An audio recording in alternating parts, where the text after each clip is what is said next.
बच्चों, आप सबने कभी ना कभी एक्टिंग तो जरूर की होगी। मम्मी पेट दर्द हो रहा है, स्कूल नहीं जाना।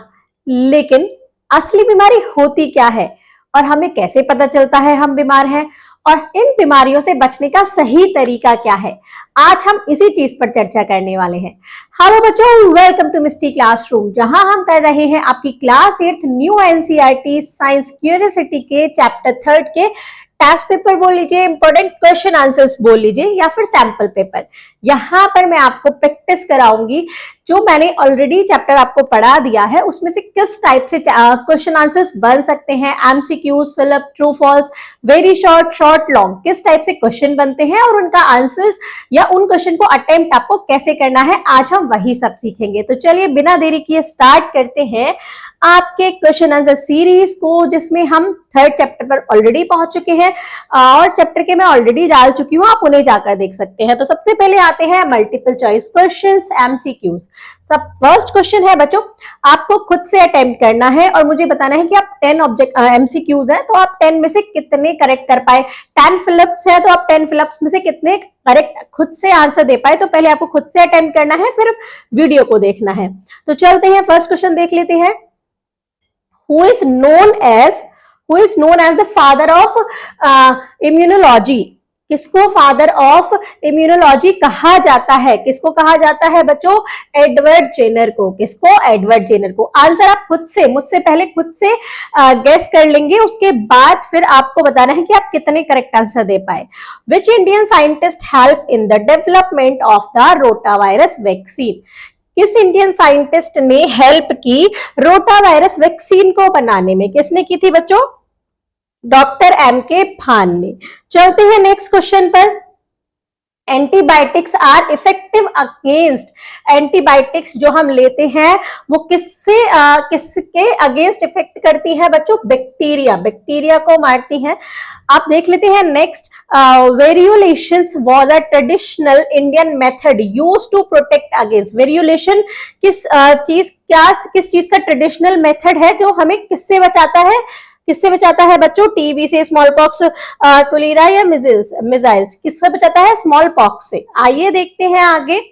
Which of these is not a communicable disease? 2 type की डिसीजेस पड़ी थी, कम्युनिकेबल और नॉन कम्युनिकेबल। तो यहाँ पर टीबी है, मीजल्स है, डायबिटीज और मलेरिया है। तो कौन सी नहीं है ये बताना है। तो डायबिटीज बच्चों कम्युनिकेबल डिसीज नहीं है, मतलब अगर हम किसी डायबिटिक पर्सन के पास जाए तो ऐसा नहीं है कि हमें भी डायबिटीज हो जाएगी।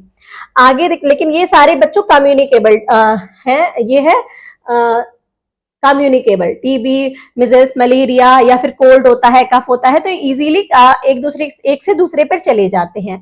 नेक्स्ट क्वेश्चन देखते हैं। The first antibiotics discovered was, जो पहली एंटीबायोटिक डिस्कवर्ड हुई थी वो कौन सी थी बच्चों? पेनिसिलिन। कौन सी थी? पेनिसिलिन। चलते हैं नेक्स्ट क्वेश्चन पर। Which factor increase the risk of cancer? कौन से फैक्टर कैंसर का रिस्क बढ़ाते हैं? Tobacco, pollution, unhealthy diet, all of these. तो सारे बढ़ाते हैं, पॉल्यूशन भी, टबैको भी और अनहेल्दी डाइट भी, तो ऑल ऑफ दीज आएगा। Which state launched a community lead sanitation campaign? किस स्टेट में चला था? ये हमने चैप्टर में पढ़ा था, उड़ीसा में ये लॉन्च हुआ था। नेक्स्ट देख लेते हैं। Immunity developed after vaccination is called. जो इम्यूनिटी हमारे अंदर वैक्सीनेशन कराने के बाद, जब हम वैक्सीनेटेड होते हैं, वैक्सीन लगवा लेते हैं, तो जो इम्यूनिटी हमारे अंदर डेवलप होती है उसको क्या बोलते हैं बच्चों?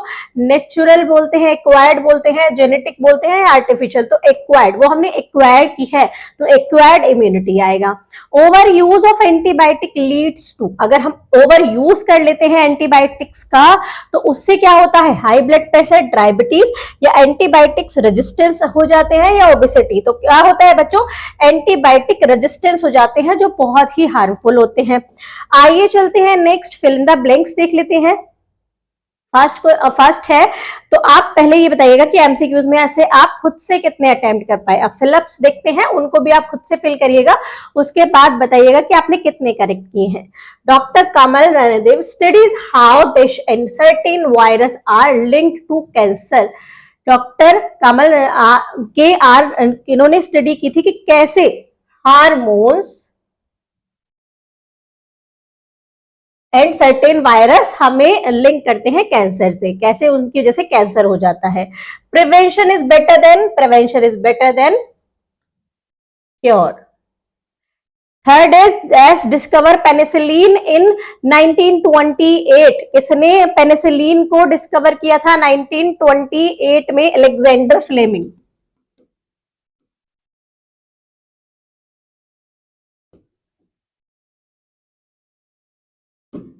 नेक्स्ट देख लेते हैं the ability of the body to fight against diseases. जो एबिलिटी होती है बॉडी की और जो डिसीज से फाइट करने में हेल्प करती है उसको क्या बोलते हैं? Immunity.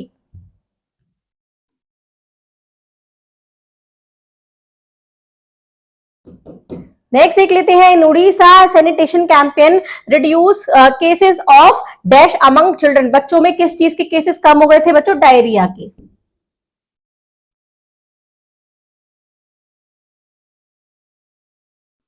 A dash trains the immunity system to recognize and attack germ। क्या हेल्प करती है इम्यून सिस्टम को कि वो रिकॉग्नाइज कर पाए जर्म्स में और उनको अटैक कर पाए। तो क्या क्या लेते हैं हम उसके लिए? वैक्सीन। क्या लेते हैं? वैक्सीन ट्रेन करती है हमारे इम्यून सिस्टम को। नेक्स्ट देख लेते हैं the traditional Indian method to fight small pox was called. क्या बोला जाता है? Variolation. The dash vaccine was developed under doctor M.K. Bhan's leadership. कौन सी वैक्सीन बनाई गई थी? कौन सी? Rota virus. Antibiotics are not effective against viral infection. Viral infection में ये इफेक्टिव नहीं होती हैं जो एंटीबायोटिक्स होती हैं। नेक्स्ट देख लेते हैं diseases like cancer and diabetes are example of. कैसी डिसीज है ये? कम्युनिकेबल है नॉन कम्युनिकेबल? ये फैलती है एक से दूसरे में या नहीं? तो ये नॉन कम्युनिकेबल है। यूनिकेबल।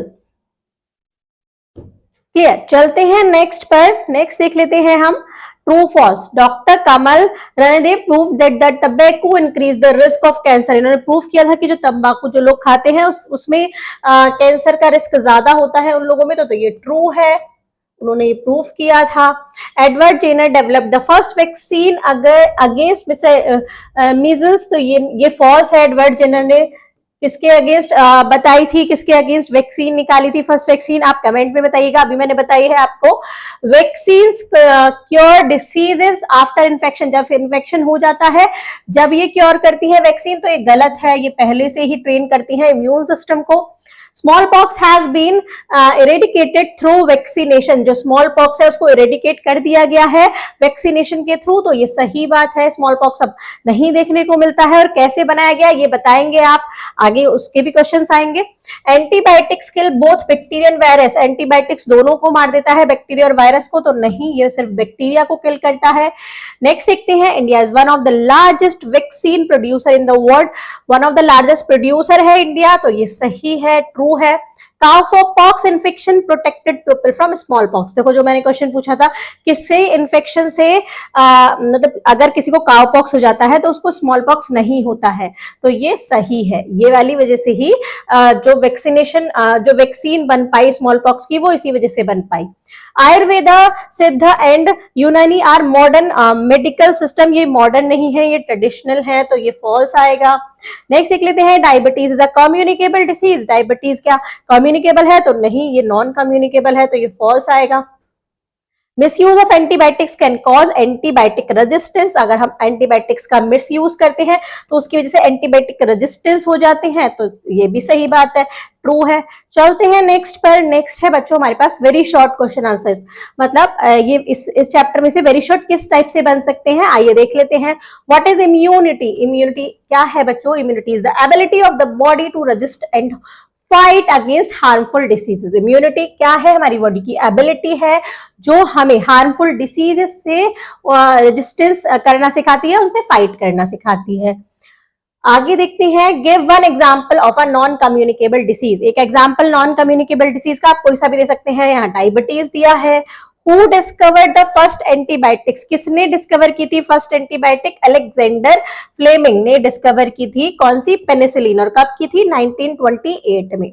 नेक्स्ट देख लेते हैं what is the role of vaccine. Vaccine का क्या रोल होता है बच्चों?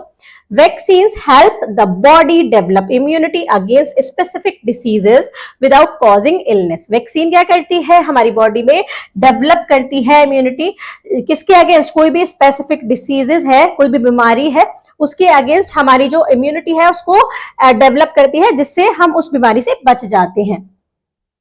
नेक्स्ट देख लेते हैं, name the scientist behind the rota virus vaccine in India. कौन से साइंटिस्ट थे रोटा वायरस के पीछे, मतलब किसके लीडरशिप में हुआ था। The rota virus vaccine was developed under the leadership of doctor M K. भान।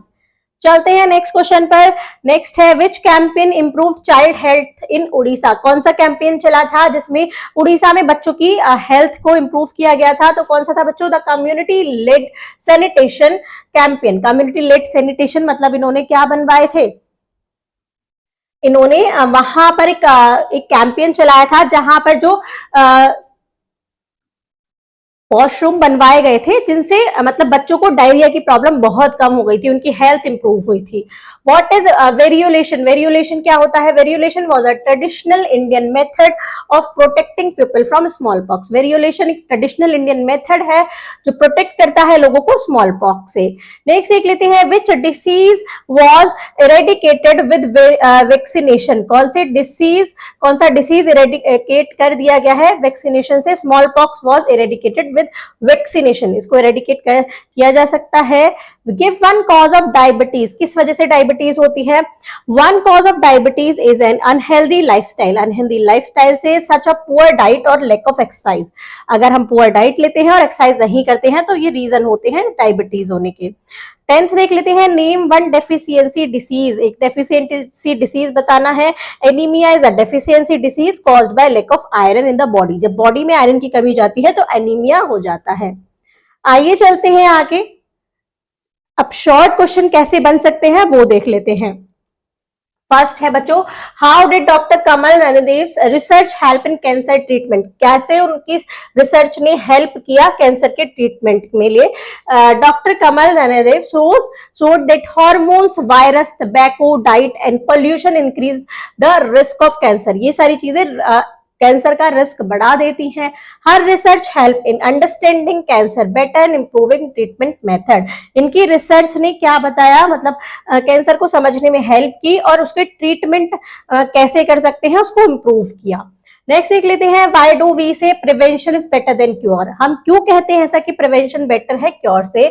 वी से this because preventing a disease is easier. मतलब प्रिवेंट करना किसी बीमारी को वो इजी है और लेस एक्सपेंसिव है। मतलब अगर हम पहले से ही अवेयर रहेंगे, उन चीजों पर काम करेंगे, एक्सरसाइज करेंगे, हेल्दी डाइट लेंगे तो हम बीमारियों से बच सकते हैं। तो ये इजियर भी है, लेस एक्सपेंसिव भी है, पैसा खर्च नहीं होता। अगर हमें एक बार बीमारी हो जाती है तो उसको सही करने में भी बहुत पैसे भी लग जाते हैं और इजी भी नहीं होता है। And safer than curing it after it happens. अगर जब वो हो जाता है तब हम उसको सही करने चलते हैं तो उसमें हमें प्रॉब्लम भी होती है, पैसे भी खर्च होते हैं और बहुत सारी चीजें होती हैं। मतलब हम एक जो पर्सन बीमार है वो भी प्रॉब्लम में आता है, उसकी पूरी फैमिली भी परेशान होती है। तो अगर हम उसको पहले से ही प्रिवेंट करके चले, पहले से ही उसको नहीं होने दे तो वो ज्यादा बेटर होता है।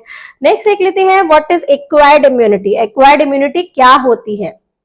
Acquired immunity is the protection developed by the body after receiving vaccine or recovering from a disease.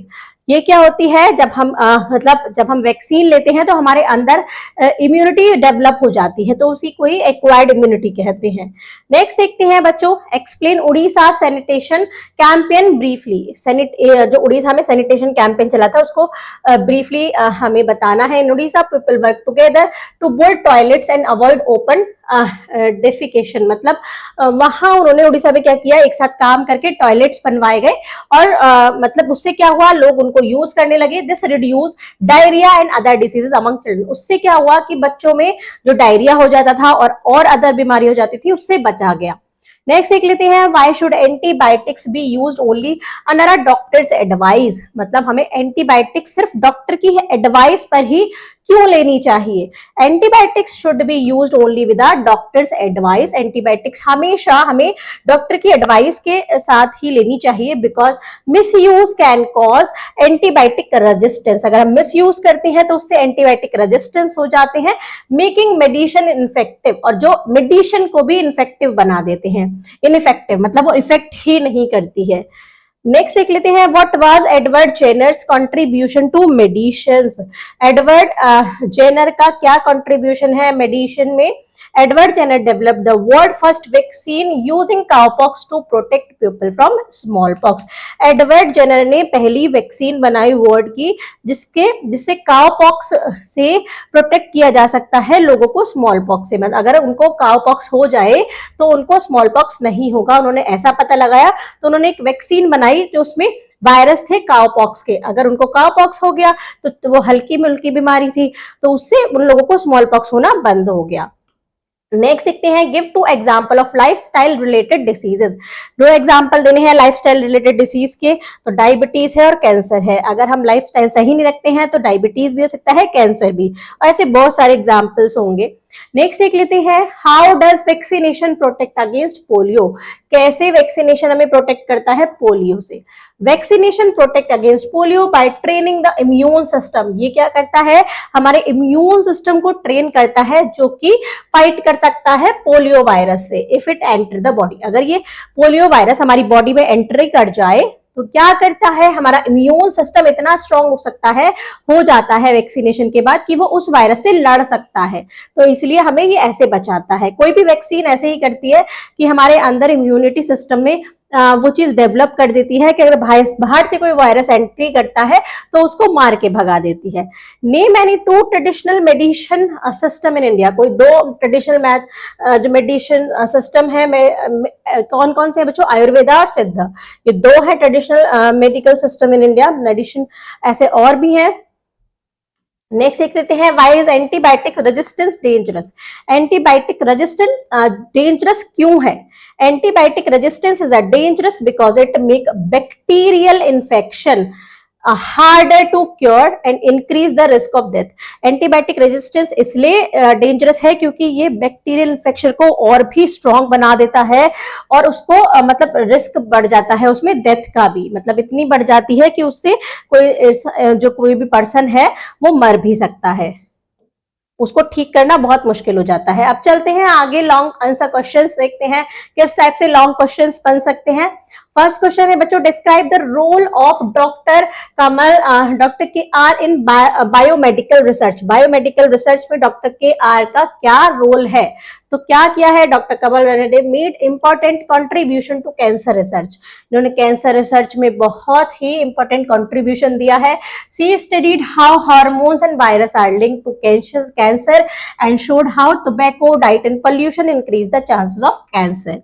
Her work improved the understanding of cancer and inspiring many Indian scientists. उनका जो काम था, उन्होंने कैंसर को समझने में बहुत हेल्प किया और जो अदर साइंटिस्ट हैं उनको भी मोटिवेट किया, इंस्पायर किया। नेक्स्ट देख लेते हैं बच्चों, explain how good sanitation prevent diseases with the Odisha example. Explain करना है कि कैसे गुड सैनिटेशन से भी प्रिवेंट किया जा सकता है बीमारियों को, जैसे उड़ीसा में हुआ था। तो उड़ीसा में क्या हुआ था? उड़ीसा में कम्युनिटी लेड सैनिटेशन कैंपेन चला था। Ensured people to build and use toilet. Ensure किया गया था कि लोग टॉयलेट बनवाएं और उनका यूज भी करें। This reduced open defecations and prevented the spread of diseases like diarrhoea among children. जब खुले में वो नहीं जाते थे और टॉयलेट का यूज करते थे तो क्या हुआ? उससे बीमारियां फैलना कम हुआ और बच्चों में डायरिया के केसेस बहुत कम हो गए। The campaign proved that good sanitation practices protect health and save life. इससे कैंपेन से सीखने को क्या मिला कि अच्छे सैनिटेशन से भी, प्रैक्टिस से भी प्रोटेक्ट किया जा सकता है हेल्थ को और लाइफ को भी बचाया जा सकता है। नेक्स्ट देखते हैं, what is immunity, how do vaccines help. Immunity क्या होती है और वैक्सीन्स हमें कैसे हेल्प करती हैं? Immunity is the body natural defence against disease. Immunity क्या है? बॉडी की नेचुरल डिफेंस सिस्टम है। मतलब अगर बाहर से कोई वायरस आता है तो हमारी बॉडी में जो अंदर क्या होते हैं वो उनसे लड़ते हैं, मतलब हमारी बॉडी को इन्फेक्टेड होने से बचाते हैं। Vaccine help by training the immune system to recognize and attack harmful germs। जब हमारी बॉडी में कोई हार्मफुल जर्म्स अंदर आते हैं तो इम्यून सिस्टम, वैक्सीन क्या करता है? उसको ट्रेन करता है इम्यून सिस्टम को ये पता लगाने में कौन सा वायरस सही है, कौन सा वायरस गलत है, किस पर अटैक करना है, और उसको प्रोटेक्शन देता है विदाउट कॉजिंग इलनेस। नेक्स्ट देख लेते हैं, explain Edward Jenner discovery of the first vaccine. Edward Jenner की डिस्कवरी को एक्सप्लेन करना है। उन्होंने फर्स्ट वैक्सीन की जो डिस्कवरी की थी, एडवर्ड जेनर ने क्या किया था? Edward Jenner notice that milkmaid who had cowpox never got small pox. Edward Jenner ने ये नोटिस किया कि जो दूध निकालती हैं काउ से, उस अगर उनको काउ पॉक्स हो जाता है तो उनको कभी भी स्मॉल पॉक्स नहीं होता। In 1796 he used cow pox material to protect people from small pox. 1796 में उन्होंने काउ पॉक्स मटेरियल को यूज करके स्मॉल पॉक्स की वैक्सीन बना ली। This was the world first vaccine, ये वर्ल्ड की फर्स्ट वैक्सीन थी which later help to completely eradicate small pox, जिसने बाद में हेल्प की कि स्मॉल पॉक्स को जड़ से हटा दिया जाए। नेक्स्ट देख लेते हैं, write a note on Indian role in vaccine production. India का क्या रोल है वैक्सीन के प्रोडक्शन में? India is one of the largest vaccine producer in the world. India world का largest one of the largest producer है। It provide vaccine to many developing and developed countries. ये vaccine provide करता है developing countries को भी और जो developed है उन कंट्रीज को भी। ड्यूरिंग द कोविड-19 पैंडेमिक, जब कोविड-19 पैंडेमिक आया था, India company supply affordable vaccine globally. India ने क्या किया? इंडिया की जो कंपनी है उन्होंने पूरे वर्ल्ड में वैक्सीन को सप्लाई किया था, सेविंग मिलियंस ऑफ लाइफ, और जिसके बाद मिलियंस ऑफ लाइफ्स को बचाया जा सका। नेक्स्ट देख लेते हैं, explain Alexander Fleming's discovery of penicillin. Alexander Fleming ने जो डिस्कवरी की थी पेनिसिलिन की, उसको भी देख लेते हैं। In 1928, Alexander Fleming discovered that mold growing in his pastry dish killed harmful bacteria. 1928 में अलेक्जेंडर फ्लेमिंग ने डिस्कवर किया कि जो मोल्ड है वो अगर पेस्ट्री, किसी भी चीज पर मोल्ड, पेस्ट्री डिश है उसने क्या किया, उस पर मोल्ड ग्रो कर गया। अब उस मोल्ड ने बैक्टीरिया, हार्मफुल बैक्टीरिया को मार दिया।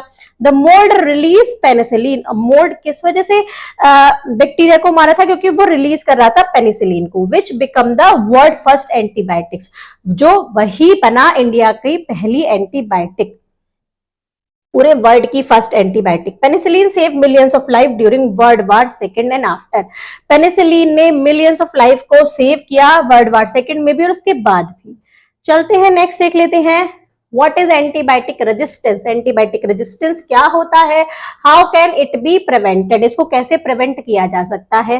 देखते हैं answer. Antibiotic resistance happens when bacteria stop responding to antibiotics. Antibiotic resistance कब होता है? जब बैक्टीरिया क्या कर देता है, रिस्पॉन्स करना बंद कर देता है एंटीबायोटिक्स के लिए। It can be prevented by taking antibiotics only when prescribed. ये अगर जब हमें डॉक्टर ने प्रेस्क्राइब किया है तभी हमें एंटीबायोटिक्स लेना चाहिए, कंप्लीटली द फुल डोज, और उसकी पूरी डोज लेनी चाहिए, एंड अवॉइडिंग अननेसेसरी यूज। और बिना बात के जैसे मेडिकल स्टोर से जाके एंटीबायोटिक नहीं लेनी चाहिए, जब डॉक्टर लिखे तभी लेना चाहिए, और डॉक्टर जितने टाइम के लिए कहे उसका कोर्स पूरा करना चाहिए, तभी एंटीबायोटिक रेजिस्टेंस नहीं होते हैं। नेक्स्ट देख लेते हैं, differentiate between communicable and non communicable diseases with example. Communicable disease और नॉन कम्युनिकेबल डिसीजेस के बीच में डिफरेंस बताना है एग्जांपल के साथ। तो देखते हैं, communicable disease spread from person to person through air, water, food and contact such as tuberculosis and malaria. Communicable diseases spread हो जाते हैं एक पर्सन से दूसरे पर्सन में, हवा के द्वारा, पानी के द्वारा, खाने के द्वारा, और एक दूसरे से कांटेक्ट में आते हैं उसके द्वारा। और इसके एग्जांपल्स क्या है बच्चों? टीबी और malaria. Non communicable disease do not spread, ये स्प्रेड नहीं होते हैं non communicable disease. They are caused by lifestyle और जेनेटिक फैक्टर्स। ये हमारी लाइफस्टाइल की वजह से होते हैं और जेनेटिक की वजह से होते हैं। मतलब अगर हमारे जनरेशन में पहले है, मम्मी पापा को या दादा दादी को जनरेशन में चलता आ रही है, वो बीमारी तो होती है, या फिर हमारी लाइफस्टाइल से होती है, जैसे डायबिटीज है या कैंसर है। चलते हैं next, how does lifestyle contribute two diabetes. हमारी लाइफस्टाइल कैसे मतलब क्या कंट्रीब्यूशन है डायबिटीज के लिए।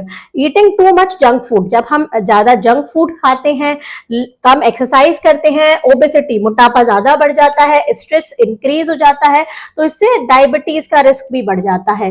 A healthy lifestyle with proper diet and physical active help prevent diabetes. एक हेल्दी लाइफस्टाइल एक प्रॉपर डाइट के साथ, और अगर हम उसमें फिजिकल एक्टिविटी भी करते हैं तो वो हेल्प करती है हमें डायबिटीज से बचाने में। नेक्स्ट देख लेते हैं, explain traditional Indian medicine system. Traditional Indian medicine system कौन कौन से हैं? India has traditional system like Ayurveda, Siddha and Unani. They use herbs, oil and natural remedies. जैसे आपको कोल्ड होता है तो आपकी मम्मी कुछ क्या करती है, नेचुरल घर से कोई रेमेडी बनाती हैं और आपका ठीक भी जाता होगा कोल्ड। बहुत बार कफ होता है तो बहुत सारी चीजें होम रेमेडी होती है, तो ये सब हमारे ट्रेडिशनल सिस्टम है, आयुर्वेद से, सिद्ध से, यूनानी से। तो हर्ब्स यूज किया जाता है, ऑयल यूज किया जाता है, natural remedies to cure diseases, मतलब डिसीज से बचने के लिए, डिसीजेस को खत्म करने के लिए। These system focus on prevention and healthy living, but they are not always effective for all modern diseases. ये हमें मतलब हेल्दी लाइफ मतलब ऐसा होता है कि दवाइयां ज्यादा यूज करना अच्छी बात नहीं है। अगर नेचुरल चीजों से कोई चीज हमारी ठीक हो रही है तो उससे करना चाहिए, लेकिन ये हमेशा इफेक्टिव नहीं होती है, क्योंकि आजकल बीमारियां इतनी बढ़ गई हैं, बहुत बड़ी बड़ी बीमारी हो जाती है, तो हर चीज में ये काम नहीं कर पाती हैं। तो यहाँ पर बच्चों कंप्लीट होते हैं आपके क्वेश्चन आंसर्स। यहाँ पर मैंने आपको ये क्वेश्चन आंसर इसलिए कराए हैं कि जो चैप्टर की थ्योरी होती है या नोट्स होते हैं, उसमें से क्वेश्चन आंसर किस टाइप से बन सकते हैं, आपके एग्जाम में किस टाइप से क्वेश्चन आंसर आ सकते हैं। आई होप आपको वीडियो अच्छी लगी होगी। तो आपको क्या करना है, लाइक करना है, कमेंट करना है जो चीज नहीं समझ में आई है, और अपने शेयर करना है अपने प्यारे प्यारे दोस्तों के साथ। मिस्टी क्लासरूम को सब्सक्राइब कर लीजिए। अगर आपको नोट्स चाहिए और क्वेश्चन आंसर सैंपल पेपर चाहिए तो आप टेलीग्राम चैनल ज्वाइन कर सकते हैं। आपकी कोई भी क्वेरी होती है तो आप इंस्टाग्राम पर मुझे डायरेक्ट डीएम कर सकते हैं, मैं उसका रिप्लाई आपको जरूर दूंगी। यहाँ इन दोनों के जो लिंक है वो डिस्क्रिप्शन बॉक्स में आपको मिल जाएंगे। मिलते हैं नेक्स्ट वीडियो में, तब तक के लिए बाय बाय।